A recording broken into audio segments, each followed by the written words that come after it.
കർണാടകത്തിലെ തോക്കൂർ മുതൽ മഹാരാഷ്ട്രയിലെ റോഹ വരെ ഇന്ത്യയുടെ പടിഞ്ഞാറൻ തീരത്ത് നീണ്ടുകിടക്കുന്ന ഒരു റെയിൽവേ പാത. ഏകദേശം 756 കിലോമീറ്റർ ദൈർഘ്യം, ചെറുതും വലുതുമായ 2200-ലധികം പാലങ്ങൾ, 90-ലധികം ടണലുകൾ, 1990-ൽ ആരംഭിച്ച് 8 വർഷങ്ങൾ കൊണ്ട് പൂർത്തിയായ നിർമ്മാണ പ്രവർത്തനങ്ങൾ. കൊങ്കൺ റെയിൽവേ എന്ന ഇന്ത്യൻ എഞ്ചിനീയറിംഗ് വിസ്മയത്തിനെ ഏറ്റവും ചുരുങ്ങിയ വാക്കുകളിൽ ഇങ്ങനെ വിവരിക്കാം: ബ്രിട്ടീഷുകാർ റെയിൽവേ നിർമ്മാണം അസാധ്യമെന്ന് വിധിയെഴുതിയ ഇന്ത്യയുടെ പടിഞ്ഞാറൻ തീരത്താണ് 20-ാം നൂറ്റാണ്ടിൽ ഏഷ്യയിൽ തന്നെ ഏറ്റവും വലിയ റെയിൽവേ പ്രൊജക്ടുകളിലൊന്ന് രാജ്യം പൂർത്തീകരിച്ചത്.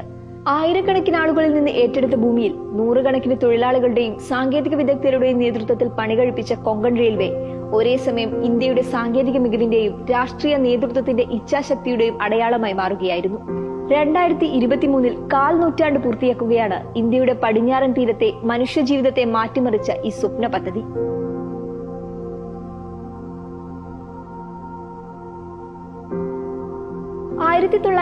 ലാണ് ബ്രിട്ടീഷ് ഇന്ത്യയിലെ മദ്രാസ് റെയിൽവേയുടെ ഭാഗമായ മലബാറിൽ നിന്നും റെയിൽവേ ലൈൻ കർണാടകത്തിലെ മംഗലാപുരത്തെത്തുന്നത്. അന്നു മുതൽ തന്നെ ആരംഭിച്ചതാണ് പടിഞ്ഞാറൻ തീര റെയിൽവേയെ കുറിച്ചുള്ള ആലോചനകൾ. പടിഞ്ഞാറൻ തീരത്തുകൂടി ബോംബെയിലേക്കുള്ള ഒരു റെയിൽവേ പാത എന്ന ആശയം 1920-ൽ ബ്രിട്ടീഷുകാരാണ് ആദ്യമായി മുന്നോട്ട് വെച്ചത്. എന്നാൽ കൊങ്കൺ തീരത്ത് പ്രധാനപ്പെട്ട തുറമുഖങ്ങളുടെ അഭാവവും ഈ പ്രദേശം ഒരു വലിയ ജനവാസ മേഖല അല്ലാതിരുന്നതും ഗോവയിലെ പോർച്ചുഗീസുകാരുടെ സാന്നിധ്യവുമെല്ലാം ബ്രിട്ടീഷുകാരെ ഈ പദ്ധതിയിൽ നിന്ന് പിന്നോട്ട് വലിച്ചു. ഇതിനെല്ലാം ഉപരി ഇവിടുത്തെ പ്രവചനാതീതമായ ഭൂപ്രകൃതിയാണ് അവരെ ഏറ്റവും ആശങ്കപ്പെടുത്തിയത്. പ്രാഥമിക പഠനങ്ങൾ നടത്തിയ ശേഷം ബ്രിട്ടീഷുകാർ കൊങ്കൺ തീരത്തിന് നൽകിയ വിശേഷണം റെയിൽവേ നിർമ്മാണം അസാധ്യമായ മേഖല എന്നായിരുന്നു. പിന്നീടും നിരവധി പേർ ഈ റെയിൽവേ ലൈനു വേണ്ടി വാദിച്ചെങ്കിലും അനുകൂലമായ തീരുമാനങ്ങൾ ഒരിക്കൽ പോലും ഉണ്ടായില്ല. ഇന്ത്യയുടെ സ്വാതന്ത്ര്യത്തിന് ശേഷം ബോംബെ ഒരു മഹാനഗരമായി വളർന്നതോടെ തെക്ക് നിന്ന് ബോംബെയിലേക്കുള്ള റെയിൽവേ ലൈൻ ഒരു അനിവാര്യതയായി മാറി. 1969-ൽ അന്നത്തെ കേന്ദ്ര റെയിൽവേ മന്ത്രിയും മലയാളിയുമായ പനമ്പള്ളി ഗോവിന്ദമേനോനാണ് ഇന്ത്യയുടെ പടിഞ്ഞാറൻ തീരത്തു കൂടിയുള്ള ഒരു റെയിൽവേ പാത എന്ന ആശയം വീണ്ടും മുന്നോട്ട് വെക്കുന്നത്. ഈ റെയിൽവേ പാതയ്ക്ക് വേണ്ടി നിരന്തരം ശബ്ദമുയർത്തിയ മറ്റൊരു വ്യക്തിയായിരുന്നു മഹാരാഷ്ട്രയിൽ നിന്നുള്ള പാർലമെന്റ് അംഗമായ ബാരിസ്റ്റർ നാഥ് പൈ.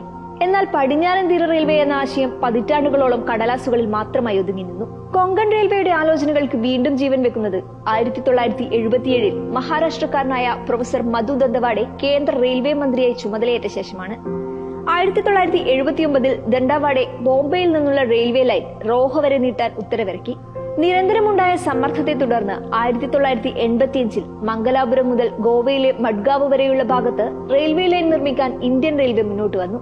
പിന്നീട് ഇത് റോഹ വരെ നീട്ടിക്കൊണ്ട് പടിഞ്ഞാറൻ തീര റെയിൽവേ യാഥാർത്ഥ്യമാക്കാനുള്ള നടപടികൾക്ക് ആരംഭം കുറിച്ചു.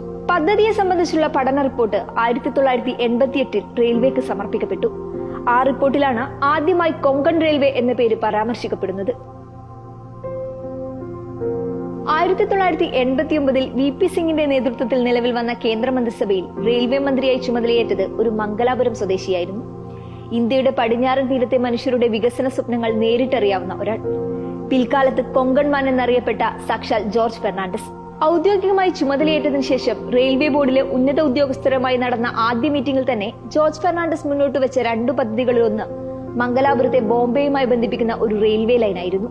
ഇങ്ങനെയൊരു പ്രൊജക്ട് യാഥാർത്ഥ്യമാകണമെങ്കിൽ അങ്ങേയറ്റം ദീർഘദർശിയും പരിചയസമ്പന്നനുമായ ഒരു റെയിൽവേ എഞ്ചിനീയറിംഗ് വിദഗ്ധന്റെ സേവനം ആവശ്യമാണെന്ന് ജോർജ് ഫെർണാണ്ടസിന് അറിയാമായിരുന്നു. 1990 ജൂണിൽ സർവീസിൽ നിന്ന് വിരമിക്കാനിരുന്ന ഇ ശ്രീധരൻ എന്ന റെയിൽവേ ബോർഡിലെ എക്സ് ഒഫീഷ്യോ സെക്രട്ടറി ഈ പ്രൊജക്ടിലേക്ക് കടന്നുവരുന്നത് അങ്ങനെയാണ്. തങ്ങൾ നേരിടാൻ പോകുന്ന വെല്ലുവിളികളുടെ വ്യാപ്തികളെക്കുറിച്ച് ഇരുവർക്കും ഏകദേശ ധാരണയുണ്ടായിരുന്നു. ചെങ്കുത്തായ പാറക്കെട്ടുകളും ചതുപ്പുനിലങ്ങളും വിശാലമായ നിരവധി നദികളും കൊടുങ്കാടുകളും നിറഞ്ഞ കൊങ്കൺ തീരത്ത് നിർമ്മാണ പ്രവർത്തനങ്ങൾ നടത്തുകയെന്ന അതീവ ദുഷ്കരമായ ജോലി അവർക്ക് മുന്നിലുള്ള വെല്ലുവിളികളിൽ ഒന്ന് മാത്രമായിരുന്നു എന്നതാണ് വാസ്തവം. റെയിൽവേ ബജറ്റിൽ പുതിയ റെയിൽവേ ലൈനു വേണ്ടി 25 കോടി രൂപയിലധികം മുടക്കുകയെന്നത് ഏറെക്കുറെ അസാധ്യമായ കാലത്താണ് 1600 കോടി രൂപയുടെ എസ്റ്റിമേഷനുമായി കൊങ്കൺ റെയിൽവേ വിഭാവനം ചെയ്യപ്പെട്ടത്. കൊങ്കൺ റെയിൽവേയുടെ നിർമ്മാണത്തിനു വേണ്ടി ഇന്ത്യൻ റെയിൽവേയിൽ അന്നുവരെ നിലവിലില്ലാതിരുന്ന രീതികളാണ് അവലംബിക്കപ്പെട്ടത്. ഇ ശ്രീധരന്റെ നേതൃത്വത്തിൽ കൊങ്കൺ റെയിൽവേ കോർപ്പറേഷൻ ലിമിറ്റഡ് എന്ന പേരിൽ ഒരു കമ്പനി രൂപീകരിക്കപ്പെട്ടു.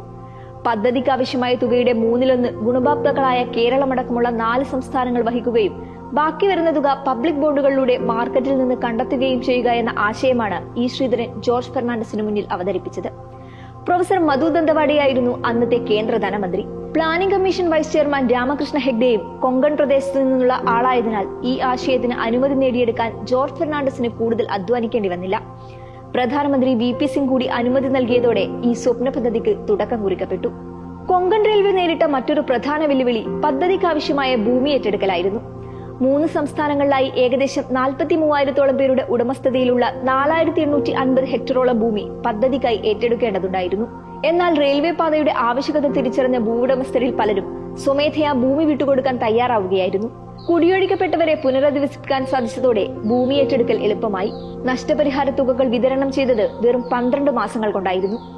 തുകകൾ അടങ്ങിയ ചെക്കുകൾ അവരവരുടെ വീട്ടുപടിക്കൽ തന്നെ എത്തിച്ചേർന്നു. ഉദ്യോഗസ്ഥ ഭരണം ഇന്ത്യയിൽ കൊടികുത്തിവാണ കാലത്താണ് ഇതൊക്കെ സംഭവിച്ചത് എന്നോർക്കണം. 1990-ൽ ആരംഭിച്ച് 8 വർഷങ്ങൾ കൊണ്ട് റെയിൽവേ ലൈനിന്റെ നിർമ്മാണം പൂർത്തിയാക്കാനായിരുന്നു തുടക്കത്തിൽ ലക്ഷ്യമിട്ടത്. എന്നാൽ നിർമ്മാണ പ്രവർത്തനങ്ങൾ ആരംഭിച്ചതോടെയാണ് കൊങ്കൺ തീരത്തെ ഭൂപ്രകൃതി ഉയർത്താൻ പോകുന്ന വെല്ലുവിളികളുടെ കാഠിന്യം ഇ ശ്രീധരനും സംഘവും തിരിച്ചറിയുന്നത്. ഒരു വശത്ത് പശ്ചിമഘട്ടവും മറുവശത്ത് അറബിക്കടലുമുള്ള കൊങ്കൺ തീരത്തെ ഭൂമിയുടെ സ്വഭാവം പ്രവചനങ്ങൾക്കും അപ്പുറത്തായിരുന്നു.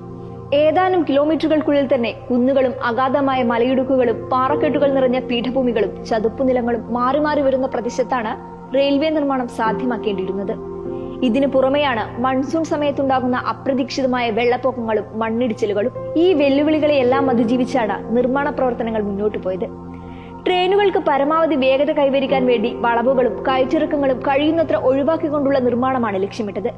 ഇതിനായി ചെറുതും വലുതുമായ 2200-ലധികം പാലങ്ങളും 91 തുരങ്കങ്ങളുമാണ് കൊങ്കൺ റെയിൽവേയിൽ പണി കഴിപ്പിച്ചത്.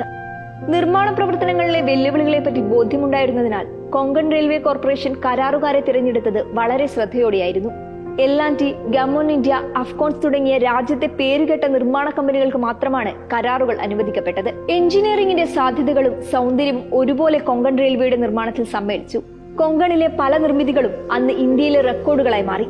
രത്നഗിരിക്ക് സമീപം കർബുദയിൽ 6 കിലോമീറ്റർ നീളത്തിൽ പണി കഴിപ്പിക്കപ്പെട്ട ടണൽ ഇന്ത്യയിൽ അന്നുവരെ നിർമ്മിക്കപ്പെട്ടതിൽ വെച്ച ഏറ്റവും നീളം കൂടിയതായിരുന്നു. രത്നഗിരിയിലെ തന്നെ പൻവൽ നദിക്ക് കുറുകെ നിർമ്മിച്ച പാലം 2010 വരെ ഇന്ത്യയിലെ ഏറ്റവും ഉയരം കൂടിയ വയഡക്ട് പാലമായി നിലനിന്നു. അതീവ ദുർബലമായ പ്രദേശങ്ങളിൽ ടണലുകൾ യന്ത്രസഹായമില്ലാതെ മനുഷ്യപ്രയത്നം കൊണ്ട് മാത്രം പൂർത്തിയാക്കേണ്ടതായി വന്നു. ഇത്തരം ടണലുകളിൽ നിരന്തരം മണ്ണിടിച്ചിലുകൾ ഉണ്ടായത് സമയവും അധ്വാനവും ഇരട്ടിയാക്കി മാറ്റി. മൺസൂൺ സമയത്ത് നിർമ്മാണ പ്രവർത്തനങ്ങൾ പൂർണ്ണമായും നിർത്തിവെക്കേണ്ട സന്ദർഭങ്ങളുമുണ്ടായി. എന്നാൽ ഇ ശ്രീധരന്റെ നേതൃത്വത്തിലുള്ള തൊഴിലാളികൾ രാത്രിയെന്നോ പകലെന്നോ ഇല്ലാതെ തങ്ങളുടെ ജോലികൾ തുടർന്നുകൊണ്ടേയിരുന്നു. കൊങ്കൺ തീരത്ത് പ്രകൃതി ഉയർത്തിയ വെല്ലുവിളികൾ മനുഷ്യാധ്വാനത്തിലൂടെ ഒന്നൊന്നായി കീഴടക്കപ്പെടുകയായിരുന്നു. തോക്കൂർ മുതൽ ഉടുപ്പി വരെയും റോഹ് മുതൽ വീർ വരെയും നീണ്ട ആദ്യ ഭാഗത്തിന്റെ നിർമ്മാണ ജോലികൾ 1993 തന്നെ പൂർത്തീകരിക്കപ്പെട്ടു. കൊങ്കൺ റെയിൽവേയിലെ ആദ്യത്തെ പാസഞ്ചർ ട്രെയിൻ 1993 മാർച്ച് 20-ന് മംഗലാപുരം മുതൽ ഉടുപ്പി വരെ സർവീസ് നടത്തി. ഇരുഭാഗത്തു നിന്നുമുള്ള റെയിൽവേ ലൈനുകൾ 1997-ൽ മഹാരാഷ്ട്രയുടെയും ഗോവയുടെയും അതിർത്തി പ്രദേശമായ തെർനേം വരെയുള്ള നിർമ്മാണം പൂർത്തിയാക്കി. എന്നാൽ 1992-ൽ ഇവിടെ ആരംഭിച്ച ടണലിന്റെ നിർമ്മാണം 5 വർഷങ്ങൾക്ക് ശേഷവും പൂർത്തിയാക്കാൻ സാധിച്ചിരുന്നില്ല. അതീവ ദുർബല പ്രദേശമായ ഇവിടെ നടന്ന നിർമ്മാണ പ്രവർത്തനങ്ങൾ മറ്റെവിടെയും നേരിടാത്ത വിധം വെല്ലുവിളികൾ നിറഞ്ഞതായിരുന്നു. വെറും 1.5 കിലോമീറ്റർ ഭാഗത്തെ നിർമ്മാണം 756 കിലോമീറ്റർ നീണ്ട പദ്ധതിയെ 1 വർഷത്തോളം വൈകിപ്പിക്കുകയാണ് ഉണ്ടായത്. 6 വർഷവും 11 മനുഷ്യജീവനുകളും നഷ്ടപ്പെടുത്തി 1998-ൽ പെർനേം ടണലിന്റെ നിർമ്മാണം പൂർത്തിയാക്കിയതോടെ കൊങ്കൺ റെയിൽവേ എന്ന സ്വപ്ന പദ്ധതി യാഥാർത്ഥ്യമായി മാറി. 1998 മാർച്ച് 1-ന് ബോംബെയിൽ നിന്ന് കൊച്ചിയിലേക്ക് കൊങ്കൺ പാതയിലൂടെ ആദ്യ പാസഞ്ചർ തീവണ്ടി യാത്ര ആരംഭിച്ചു. ബോംബെയിൽ നിന്ന് കൊച്ചിയിലെത്താൻ 48 മണിക്കൂറോളം എടുത്തിരുന്ന നേത്രാവതി എക്സ്പ്രസ് കൊങ്കണിലൂടെ അതിന്റെ പകുതി സമയം കൊണ്ട് ലക്ഷ്യസ്ഥാനത്തെത്തി. മംഗലാപുരത്ത് നിന്ന് ബോംബെയിലേക്കുള്ള ദൂരം കൊങ്കൺ പാത പകുതിയിലധികമായി കുറച്ചു. 1998 മെയ് 1-ന് ഇന്ത്യയുടെ അന്നത്തെ പ്രധാനമന്ത്രി അടൽ ബിഹാരി വാജ്പേയി സ്വതന്ത്ര ഇന്ത്യ കണ്ട ഏറ്റവും വലിയ ഇൻഫ്രാസ്ട്രക്ചർ പ്രോജക്ടുകളിലൊന്നായ കൊങ്കൺ റെയിൽവേ രാജ്യത്തിന് സമർപ്പിച്ചു. കേരളമടക്കമുള്ള ഇന്ത്യയുടെ പടിഞ്ഞാറൻ തീരത്തെ അടിസ്ഥാന സൗകര്യങ്ങളുടെ വികസനത്തിലും വ്യാവസായിക വളർച്ചയിലും അതുവഴി മനുഷ്യരുടെ ജീവിത സ്വപ്നങ്ങളിലും കൊങ്കൺ റെയിൽവേ വരുത്തിയ മാറ്റങ്ങൾ വിസ്മരിക്കാനാകാത്തതാണ്.